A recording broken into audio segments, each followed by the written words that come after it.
नमस्कार दोस्तों, कैसे हैं आप लोग। दोस्तों, आज आपकी लाडली बहना अपना निर्णय बदल लिया का पार्ट 2 लेके आई है। अरुण कोरोना वार्ड में भर्ती था। डॉक्टर से मिलकर उसने उसे मिलने की इच्छा व्यक्त की।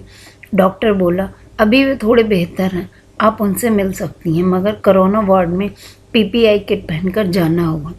उसने तुरंत पीपीआई किट पहनी और नर्स द्वारा इंगित बेड के पास पहुंच गई। अरुण काफ़ी कमज़ोर हो चुका था। उसे ऑक्सीजन दी जा रही थी, जिसने उसका ऑक्सीजन लेवल सामान्य पर आ गया था, मगर कोरोना बीमारी से संबंधित दूसरी प्रॉब्लम्स तो थी ही। उसे देखते ही अरुण के आंसू निकलने लगे। अब मैं आ गई हूँ, वह उसे आश्वस्त करते हुए बोली। निश्चित रहो, तुम्हें कुछ नहीं होगा। मैं यहाँ मर जाऊँगा सुजाता, अरुण कराते हुए बोला। मैं रोज़ मरते हुए लोगों को यहाँ से बाहर जाते देखता हूँ। मैं मरना नहीं चाहता, मुझे इस नरक से बाहर निकालो। मैं घर जाना चाहता हूँ। मैं डॉक्टर से बात करके उनसे रिक्वेस्ट करूँगी कि वह तुम्हें जाने की इजाज़त दे दें। अब मैं आ गई हूँ और घर पर भी इलाज पॉसिबल है। डॉक्टर से बात करने पर वे बोले, हाँ, खतरा तो टल गया है। होम आइसोलेशन कर भी इनका इलाज किया जा सकता है। अगर घर में रखकर उनकी बेहतर देखभाल की जाए तो जल्दी स्वस्थ हो जाएंगे। आप चाहती हैं तो इन्हें ले जाना। मुझे रिलीज़ करने में कोई प्रॉब्लम नहीं है। सुजाता ने पहले अपनी सास को फ़ोन किया। माँ जी, आप अरुण का कमरा तैयार रखिए, मैं इन्हें लेकर आ रही हूँ। इसके बाद रघु को फ़ोन कर कहा कि वह तैयार रहे। उसके भैया को घर ले जाने के लिए वह हॉस्पिटल से बाहर निकल रही है। अरे भैया ठीक हो गए?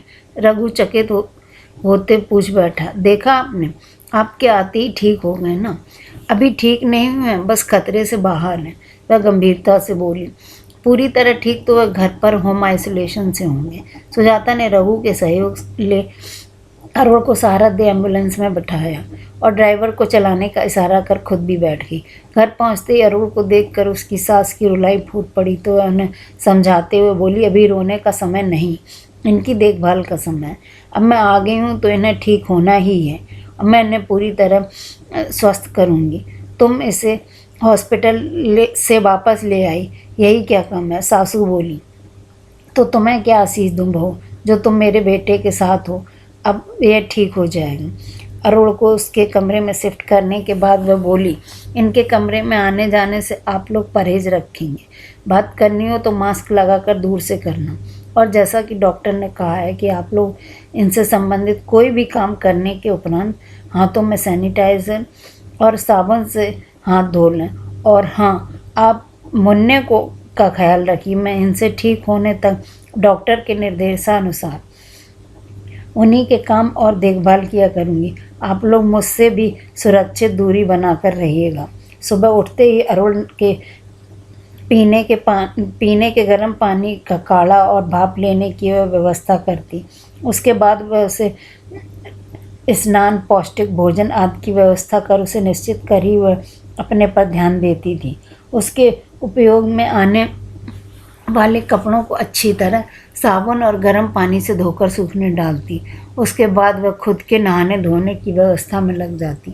अरुण के प्रति निश्चिंत होने के बाद वह किचन का रुख करती। 15 दिन की निरंतर सेवा से अरुण के स्वास्थ्य तेजी से सुधार हो गया। 16वें दिन उसने स्वास्थ्य के साथ उसका भी कोरोना चेकअप कराया। अरुण कोरोना पॉजिटिव से नेगेटिव हो चुका था, मगर अब सुजाता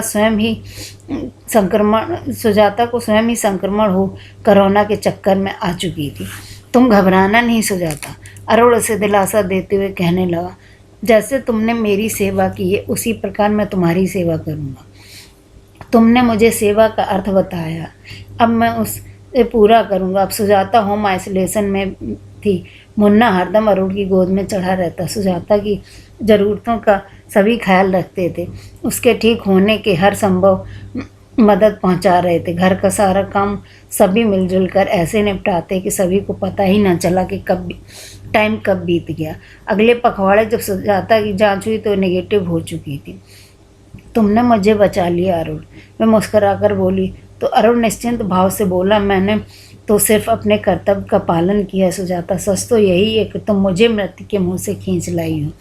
तुम्हारे प्यार की वजह से मैं जिंदा बच गया। तभी अप्रत्याशित ढंग से अरुण के वकील का फ़ोन आ गया। आप स्वस्थ होकर घर लौट आए हैं, यह जानकर खुशी हुई है। इतने दिन आपको जानकारी नहीं दी थी। दरअसल आपका केस जटिल हो गया था। अभी तो लॉकडाउन चल रहा है। लॉकडाउन ख़त्म होने पर संभवतः उसकी सुनवाई अगले महीने की किसी तारीख को हो। अब उसकी कोई ज़रूरत नहीं वकील साहब। अरुण हंसते हुए मुन्ने को प्यार करते हुए बोला। अब हमें अपनी गलतफहमियों का एहसास हो गया है। अब तक हमें तलाक नहीं चाहिए।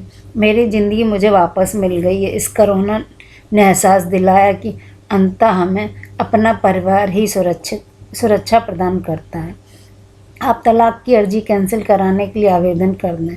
सुजाता का मौन जैसे उसे सहमत प्रदान कर रहा हो, और अब वह सुजाता से मुखातिब वो कह रहा था, प्यार को झुकना ही होता है, अपनों के खातिर, अपने परिवार के खातिर। यह प्यार झुकना सिखाता है। इस कोरोना में मुझे यही सीख दी है कि अपना परिवार कितना महत्वपूर्ण है। अंत में वही काम आता है। सभी की आंखों में आंसू थे। दोस्तों, आप लोगों को यह कहानी कैसी लगी? अगर आप मेरे चैनल पर नए हैं तो प्लीज़ लाइक कीजिए, सब्सक्राइब कीजिए और मुझे सपोर्ट कीजिए। धन्यवाद।